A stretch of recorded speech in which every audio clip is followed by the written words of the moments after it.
Welcome to Fresa Technologies YouTube channel. In this video, we are going to see how to generate a GP statistics pie chart report under management module in the Fresa application. Initially, we have to log into a Fresa application.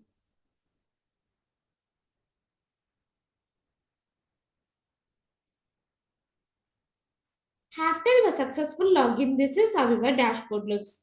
Now, go to the management module.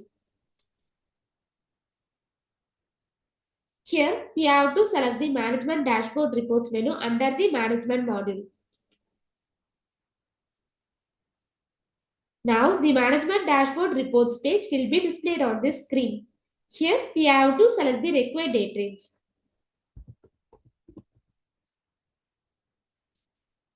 Then we have to click on the submit button. After clicking the submit button, the details are shown in the management dashboard reports page. Now we have to click the GP statistics pie chart button. In the management dashboard GP statistics pie chart page, show the GP summary and pie chart. If you want to download the GP summary details, we can see the download button. Now we have to click the download button, then it will be downloaded.